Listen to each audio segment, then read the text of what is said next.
There's also 1 in 6 men comes from that same source, but you have to acknowledge that it also includes such minor things as a push or a slap, and indeed it might have been somebody who was just pushed or slapped just once, and that would actually go down as a statistic.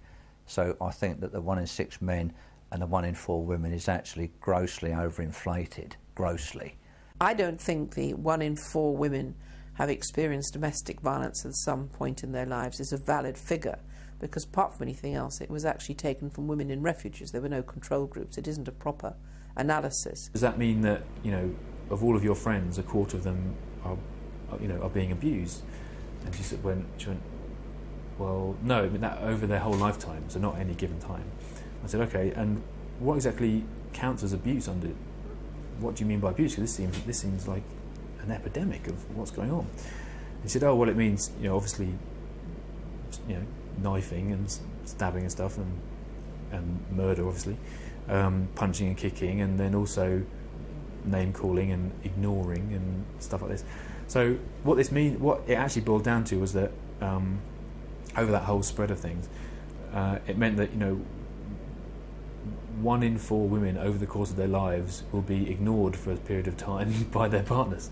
When I asked for a definition of domestic abuse, I said that I did not consider that a one-off aberration that might have happened 15 years ago, where my wife slapped me round the face because she lost her temper that day, and it had never happened before and it had never happened since. I said, I really don't put that into the same category of domestic abuse as somebody who's systematically abusing somebody else, like on a daily or a weekly basis. Government figures published as recently as January 2000 announced that men are equally likely to be victims of domestic violence, and overall the prevalence of domestic violence is very low. 4.2% is really not very much. In light of this, why did the Scottish Government pay for a series of TV and poster adverts stating that 4.2% does not constitute a constant threat or anything like it? If the adverts were instead stating that people were under constant threat of being murdered in their beds, it would be condemned as scaremongering. I'd often said to a man, when you hit her, who do you think was in charge? When he stopped to think about it, he'd say, once I'd hit her, she was in a powerful position, because then I would plead and beg and ask for another chance. So the perpetrator became the victim became the perpetrator. You see, it's complicated, but we never really discuss it. With every presentation of domestic violence you'll see anywhere in the media, all we're shown is the end point of an incident. Typically this will be a picture of a bruised woman and a description of exactly how a man hurt a woman, and that's it. Finito. And this we call news. We never get to see the man. We never get to see the other guy. Of the first 100 women that she had in the refuge, 62 of them, she said, were actually more violent or as violent as the men that had put them there. I realised it wasn't a gender issue, and I knew that from personal experience, because although both my parents were violent, dysfunctional, my mother was physically a lot more violent to me than my father. So I came to the whole subject with an open mind, and as I took the women in, I looked at the first 100 women that had came in with their children, and of the first 100, 62 could be described as violent as the partners that they left. So it never has been a gender issue, but the political problem at the time, which is something I've never been able to get out into the open, is that the feminist movement, having formed itself in late 1969-70, never got the kind of support it needed financially, because it was so extreme. Up till then, the women, they were burning their bras and doing all sorts of silly things, making fools of themselves, and they were a joke. But then finally they hit on the topic that gave them the credibility they so badly needed, and it also gave them the funding. I knew the moment that I started taking in women and children that it would be hijacked. They were very, very highly organised Marxist groups of women of one sort or another, and sure enough, in 1974 we called a very small conference to encourage other groups to set up refuges. They invaded it. They came, literally walked into the hall with all their leather gear on and all the rest of it, up on a platform, shouted and barracked. They had all their placards outside, all men are rapists, all men are bastards. She said they were quite violent women.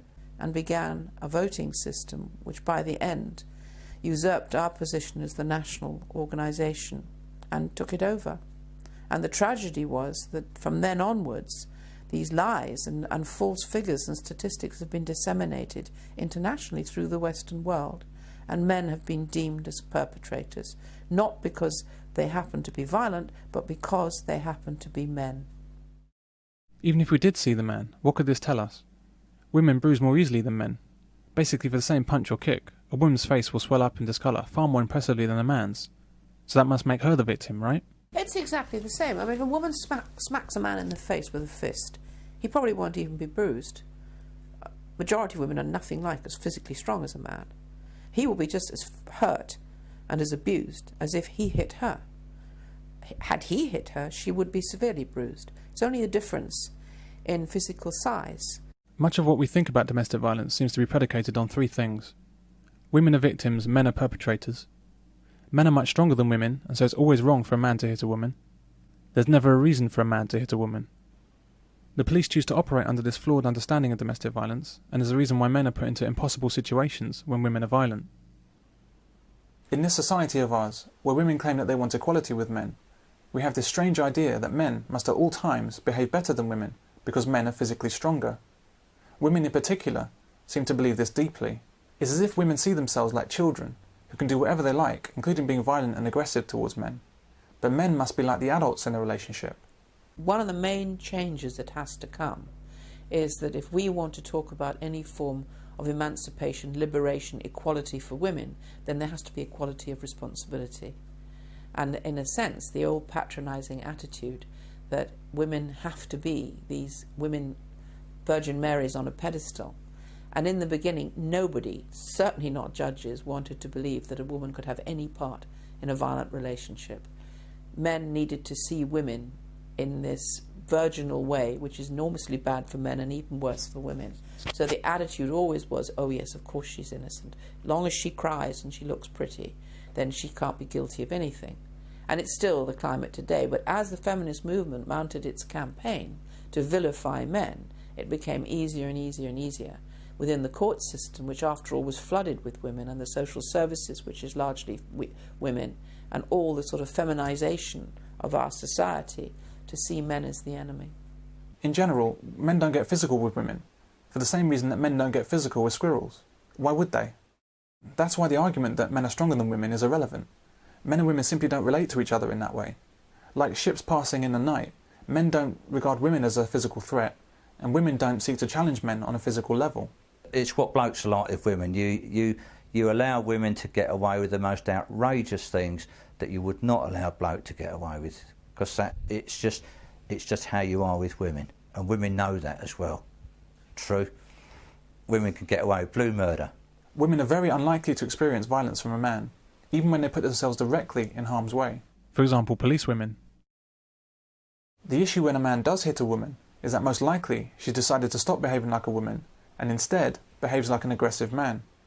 I had a friend who was in a pub, and this woman was mouthing off at him, kind of swearing at him, and they basically weren't getting along. And she came up to him and punched him across the face, and without breaking stride, without even a second's hesitation, he gave her a full punch across the face that threw her backwards across the table. About 5 guys who were sitting there then got up, stormed towards this guy. We all had to kind of run out the pub. If a man did that, if a man came up doing that behaviour, he would know full well that he's going to have a fight on his hands. And she told us this wonderful little story with a woman that had a black eye, and she said, well, why did he black your eye? She said, we're not supposed to ask that. Well, I am. She said, why did he black your eye? And she said, well, because I'd stabbed him. Across all of media, and in our legislation, and the behaviour of the police, women have free rein to initiate violence and still be treated as the victims.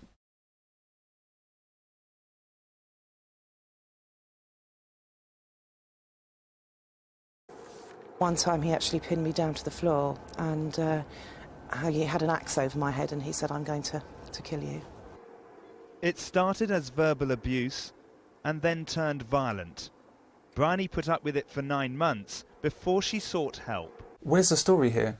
I thought a story had a beginning, a middle and an end. Why is it that with domestic violence we're only ever told the ending, and only a female version of the ending at that? There's no investigation or discussion into what caused this behaviour. It's like being told a punchline without being told the joke.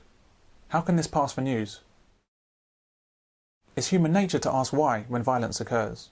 But with domestic violence, where a woman is hurt, no one and no news story ever questions why it happened. The man is simply wrong and must be punished. This blanket prejudice is a hate crime against men. If we employed the domestic violence approach on news reporting to the Second World War, our whole understanding of the conflict might come only from studying the D-Day landings. If we looked only at that point of the war, it might seem like for no reason at all, the whole world was ganging up on one country. Poor, innocent Nazi Germany. We have to stop seeing domestic violence as a gender issue. It's not. That we're doing a huge disservice and a dishonest disservice towards men and fathers. Because if we claim that in a violent relationship only men are the perpetrators, we are actually doing nothing for the women who themselves are violent. Because what happens in the refuge movement is they just evict them. If they do come in, they get rid of them. And the women are not allowed in if they're alcoholic, if they have drug problems, or if their boys are over 12. You can't do this, because those are the women that most need the help. And the same things towards what's happening towards men here, because with the arrest policies, if a man does call a woman, the chances are he'll be taken away. It doesn't matter what if he's scratched and whatever, he's taken out of the situation, because it's a positive arrest policy. The automatic arrest policy for domestic violence is actually unique in the history of British law. The only legislation that gives comparable power to the police is anti-terrorist legislation. So men are too frightened to take any action to protect themselves. And women now use the police as a force in a marital quarrel. Do you really believe that 1 in every 4 of your female friends and colleagues could have suffered from domestic abuse? Is that what you find in your life? And what about the similar claim from the same people in the abuse industry, that 1 in 4 women has been raped? There are a lot of other statistics out there. In fact, one set of statistics that absolutely floored me was from an organization which said that 95% of women, by the time they were age 18, had been sexually abused. And I was quite flabbergasted by this because, for one thing, I wasn't in the 95%. And what I found out was that in their definition of sexual abuse, it included a lorry driver driving by and saying, "Hey, baby." On the basis of 600 convictions, I have seen the Home Office conclude that something like 60,000 rapes occur every year. And what they do, the way the police manufacture the rape data is by including all allegations made of rape are counted as rapes. They are included in the statistics. They include as rape, in their research, they include as rapes all those women who have answered yes to the following question. Have you, in the past 12 months, ever engaged in sex when you were not initially in the mood to do so, or words to that effect? They're very ambiguous with regard to whether or not a rape has actually occurred. But the Home Office counts a tick in the box to all these ambiguous questions as if a rape actually occurred. Every twist, every turn, every fact and every figure is put into the pot of evidence in favour of a rape having been committed. It's in this manner that the Home Office and the police manage to pump up the amount of alleged abuse that is taking place in this country. Is the 1 in 4 women who's been raped the same one who's a victim of domestic violence? If not, could we say that 2 in 4, half of all women, have been subject either to domestic violence or rape? Please. What these figures and surveys and sound bites are showing is that normal experiences and relationships are increasingly becoming reclassified as abusive. A row with a boyfriend becomes ticked in the box marked abuse. And why is it that this 1 in 4 women who may have been shouted at, slapped or shoved out of the way is worth so much discussion and outrage from government and the media, yet the men killed by women in domestic violence, 1 in 4 of all deaths, are not discussed at all?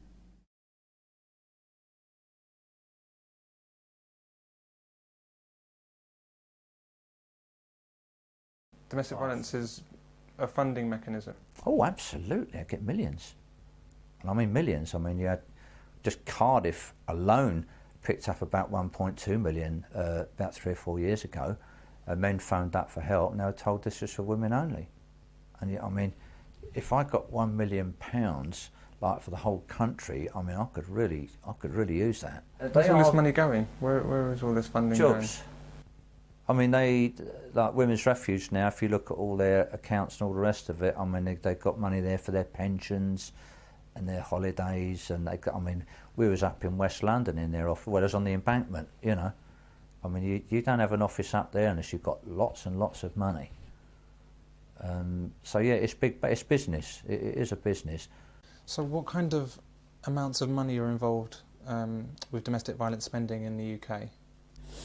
Well, it's millions. The National Federation, who own most of the refuges in this country, and Refuge, which is the other organisation, are avowedly feminist. It's no secret. It's on their websites. They have millions of pounds coming in. And the tragedy is that the other side, the men's groups, like Mankind, have virtually nothing. We did go up to Women's Refuge in London last summer, that's David Hurst and myself, to meet with, I'm terrible on names, it might have been Sandra Hawley, but... Refuge. Yeah, Refuge, yeah, Women's Refuge. And we said we would like to work with you. We said it's a common problem and we need to work together, not against each other. And the first words that came tumbling out of her mouth is, well, I'm sorry, but we see you as competition. And I said, makes it sound as if you just turn yourself into a business. I said, business worries about competition. I said, but if you're dealing with a social issue, there's no such thing as competition. Yes, but we're going for funding, she said, and if we start working with you, she said, it might increase your funding to the detriment of ours. And I said, well, aren't you actually interested in all victims? Well, no, not really. And where does all this money come from? Different sources. It comes from the government directly to the Federation, from lottery grants, from local grants, from boroughs giving monies to the refuges. And where does the money go that comes into... Well, you'll never find out because they're not accountable. An awful lot of it goes into conferencing, which is a way of proselytising the whole radical feminist policies. It's a proselytising religion as far as radical feminism is concerned. Domestic violence is used to pursue what is quite simply a hate campaign against men, run by both feminist women and those other women and men who see advantage in supporting such a campaign. These people would have once been called collaborators. Do you think it's just women against men, or is it something else? No, it's not women against men. What you've got is as you had with fascism, communism, Marxism, whatever you want to call it, you've got a small clique, and it's not just women, it's men as well. And they call themselves feminists. They're not feminists at all. They're extreme sort of Marxist feminists. They've got an agenda by which they want to push men out of society. They wish to create a single parent existence where you have mother and children at the heart of society, and then round the edges of that you have single men and women actually working to produce the wealth so that the single mother setup can actually benefit from that. That comes out from lots of feminist teachings back in the 70s.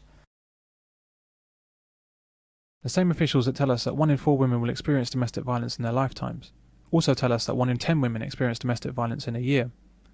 This highlights an important point about the type of women who are involved in these incidents. It follows from those figures that it is the same women, year after year after year after year, who are claiming, truthfully or otherwise, to have been assaulted. In other words, the domestic violence industry, the domestic violence statistics, are produced by and large by the same women over and over again. Take 100 women. Of that 100, only 1 in 4 of them, that's 25, will ever experience domestic violence in their lifetimes.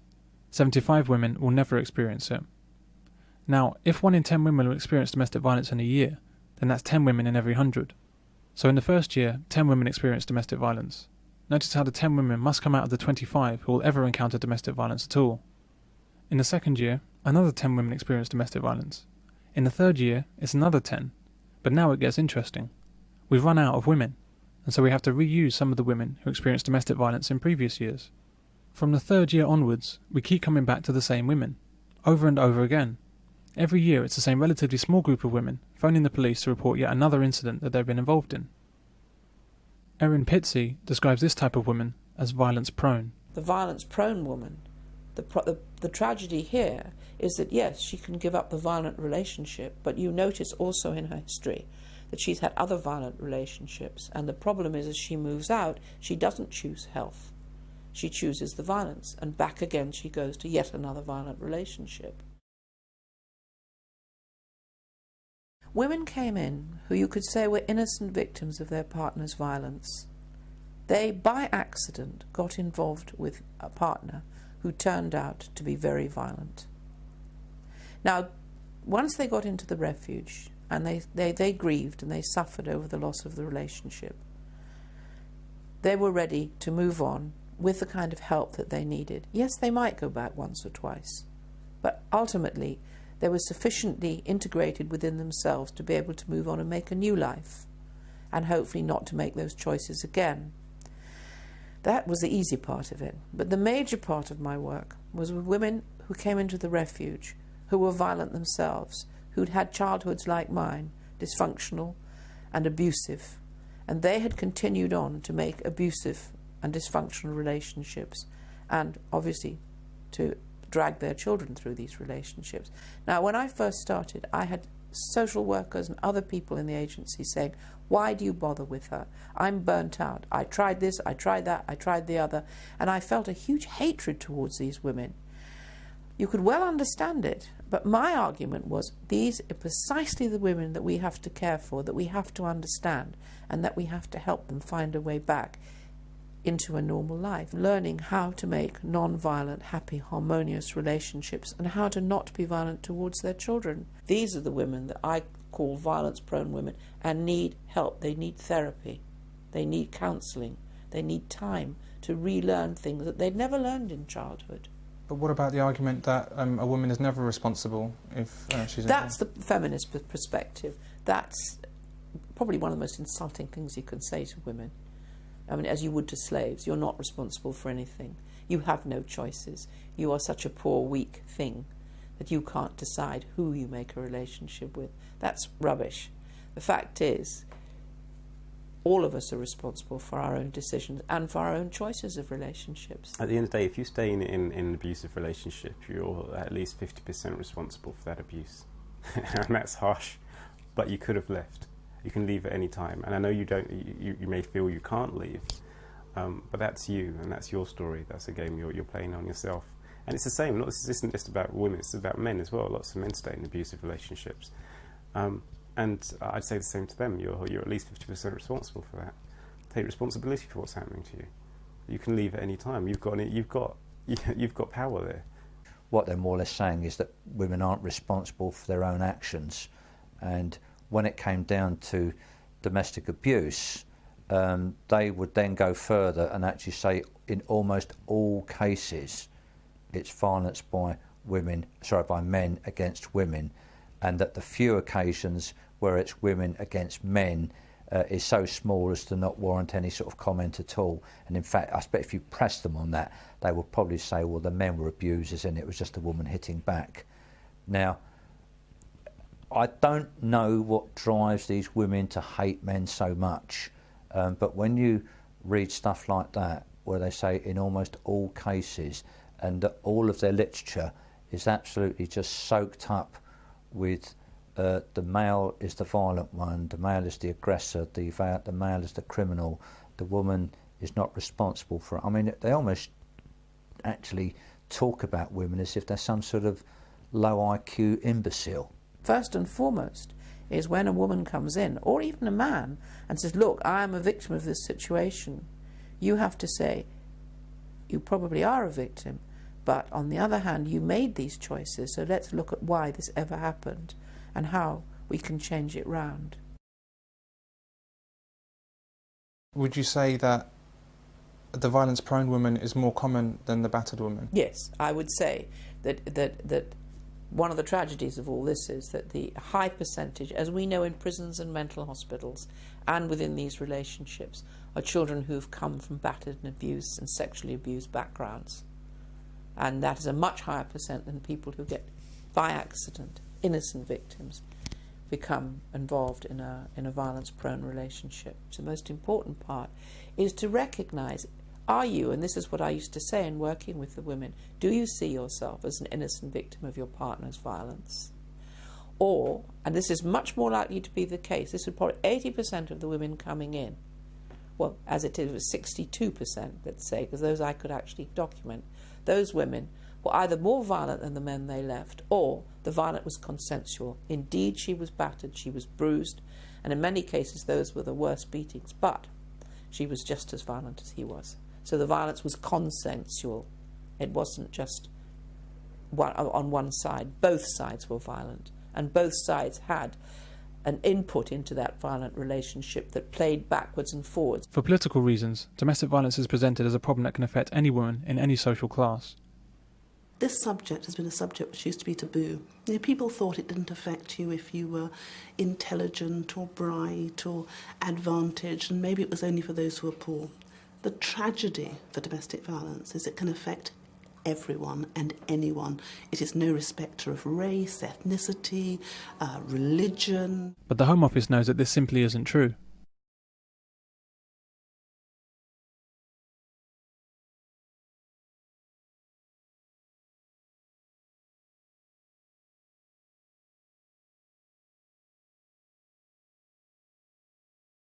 It happens with people who have personality disorders, and many of the women who are extremely violent and irrational have personality disorders, and they will use anything to get what they want. It's very confined to those who have personality problems, to those who have violent tendencies, social relationship problems. The vast majority of domestic violence incidents that take place in the country can be confined mostly to these relatively small groups of dysfunctional people, if I could put it that way. For example, some 2% of women have something called borderline personality disorder, and this is characterized by them being hysterical, histrionic, and constantly creating problems and accusing others of being the cause of their problems. These are the kind of women who are constantly alleging that they have been abused by someone, somewhere, sometime, often by their own children. They are forever victims. And Erin Pitsey, who was the founder of the Refuge Centre for Women, describes them as emotional terrorists. They're often also very violent. What I call women as terrorists, because women in relationships tend to behave like terrorists. A lot of the violence is subterranean.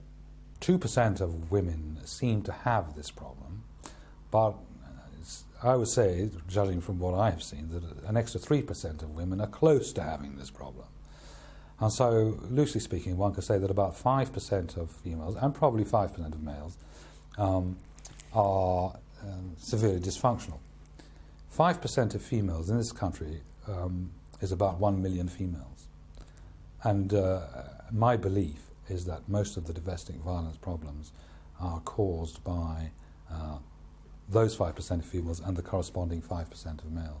But the feminists do not want us to see things in this light. They want to see the problems as caused by the overall general controlling desires of the male population as a whole.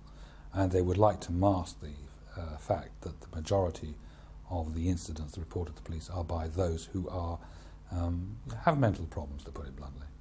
The tragedy for domestic violence is it can affect everyone and anyone. In order to give the problem a higher profile, they'll extend the definition.